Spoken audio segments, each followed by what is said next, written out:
பிரியமானவர்களே, எப்படி இருக்கீங்க? நல்லா இருக்கீங்களா? சந்தோஷமா இருக்கீங்களா? நீங்க சந்தோஷமா இருக்குன்னு முயற்சி பண்றேன், சந்தோஷமா இருக்க முடியல. ஏன் முடியல அப்படின்னு நினைக்கிறீங்களா? ஆண்டவர் ஒன்னும் பதிலே தர மாட்டேங்கிறாரு. ஜெபம் பண்ணி பாக்குறேன், ஒன்னும் பதிலே கிடைக்கல.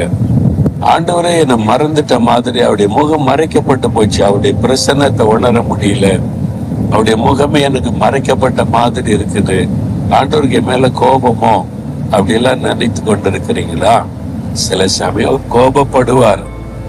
ஏன் தெரியுமா? அவர் நம்முடைய தகப்பன் தானே. கீழ்ப்படியாத பிள்ளை மேல தகப்பனுக்கு ஒரு கோபம் வரும் தெரியுமா? நான் சொன்ன நீ செய்யல, ஓ அப்பாட்ட பேசாத அப்படின்னு சொல்லுவாங்கல்ல, அது மாதிரிதான் வரும். அவர் நம்ம பிள்ளைகளை போல நேசிக்கிறார்ல. பாருங்க, வேத புஸ்தகத்துல ஏசாயா 54:8 இமை பொழுது என் முகத்தை உனக்கு மறைத்தேன், இமை பொழுது உனக்கு என் முகத்தை நான் மறைத்தேன், ஆனாலும் நித்திய கிருபையுடன் உனக்கு இறங்குவேன் என்று கர்த்தர் சொல்றார். அவருடைய முகத்தை நமக்கு மறைச்சு வாராம். அது மாதிரி ஃபீல் பண்ணியிருக்கீங்களா? நான் ஃபீல் பண்ணியிருக்கேன். சில சமயம் எவ்வளவுதான் ஜெபிச்சாலும் அவருடைய பிரசனத்தை உணர முடியாது. அவர் முகத்தை மறைத்து கொள்ளுவார்.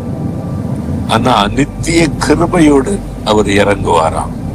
நம்ம தப்பு பண்ணும் போது நம்மளை சரிப்படுத்துறதுக்காக அவர் முகத்தை மறைப்பார். ஒரு பிள்ளை ஒழுங்கா படிக்கல, மார்க் எடுக்கல, துன்மார்க் ஃப்ரெண்ட்ஸோட சுத்திட்டு வர்றான்.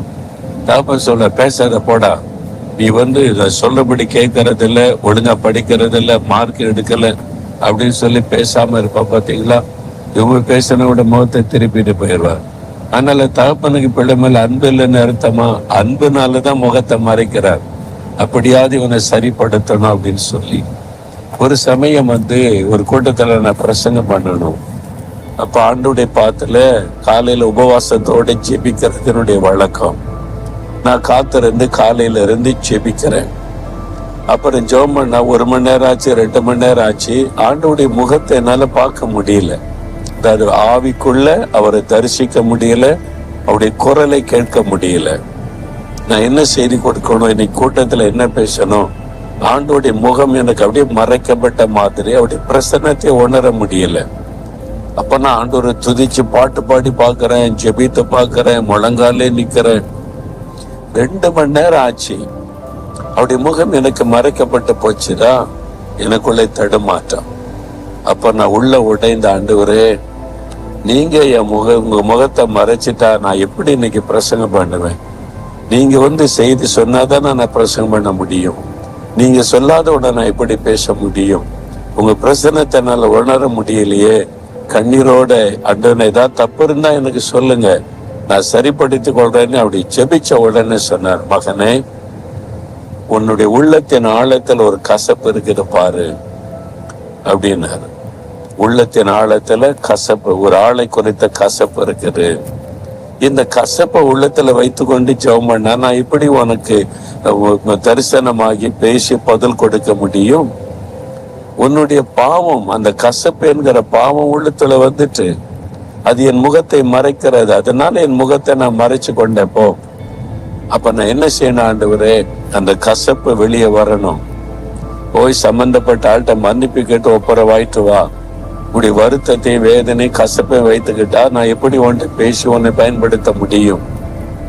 அப்ப சரி ஆண்டவரே நீ கீழ்ப்படிந்து நான் போய் மன்னிப்பு கேட்டு ஒப்புரவாயிட்டு வந்த உடனே ஆண்டவர் பேச ஆரம்பித்தார்.